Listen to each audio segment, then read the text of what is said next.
If you were on a boat and the captain jumped off, would you be worried? I would. And that's kind of what's happening at OpenAI and Anthropic. CNN recently reported that researchers at both Anthropic and OpenAI are exiting those companies at alarming rates. And they're not leaving quietly. The former head of Anthropic's safeguards research team left with a warning, quote, "The world is in peril."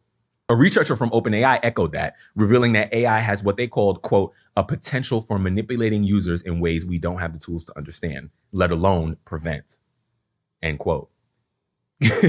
Are y'all paying attention? This is a signal. The people with the most inside knowledge, the ones who actually built these systems, are saying, I'm getting off this shit. These companies are moving way too fast, disregarding safety protocols and downplaying what this technology is actually capable of. They have their foot on the gas, a blindfold over their eyes, and your kid in the back seat with no seatbelt. And then, just when we were still processing the wave of high-profile exits, something else happened. According to Time magazine, Anthropic, widely considered by many observers to be the most safety conscious of the top AI research labs, quietly dropped the central pledge of its flagship safety policy. In 2023, Anthropic made a formal commitment.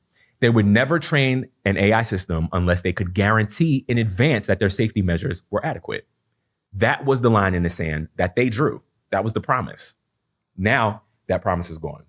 Jared Kaplan, Anthropic's own chief science officer, explained this to Time magazine. Quote, "We didn't really feel with the rapid advance of AI that it made sense for us to make unilateral commitments if competitors are blazing ahead." There it is, folks. Capitalism always comes knocking in the morning. This man is talking about competitors. We're talking about real impact to society, safety, humanity.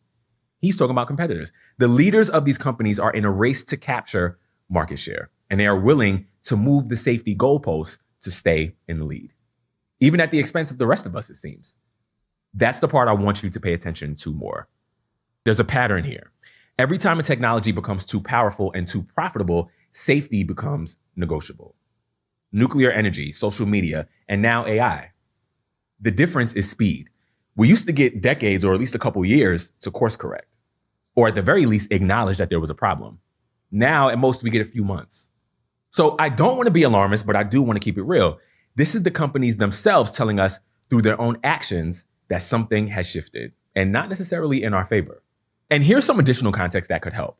Anthropic refused to comply with demands from the Pentagon to use their AI products to surveil American citizens.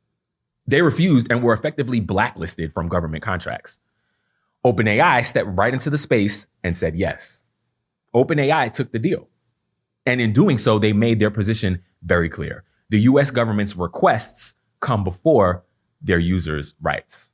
And the people responded. They've been leaving ChatGPT in droves, canceling their paid subscriptions and switching to Claude instead, pushing it very quickly to the #1 spot in the App Store. That is the power of the people. But now, with Anthropic walking back some of its own safety commitments, we have to be very clear about this. They seem to be kind of playing both sides of the fence. And really, no company should get unconditional loyalty. None of them. I think that we're past the point of return with AI. It's woven into society now, and that is not going to change. But that makes accountability more important than it ever has been. If the company whose product you're using is quietly dismantling the guardrails that they promised you, you need to acknowledge that and move accordingly. You don't really have to use any of these tools, but whatever you do use, you have the right and really the responsibility to keep asking the hard questions about who's really driving the ship and where their priorities for the business actually are. What was your reaction to what happened with OpenAI and ChatGPT? Did you end up leaving ChatGPT to go over to Claude? Let me know in the comments.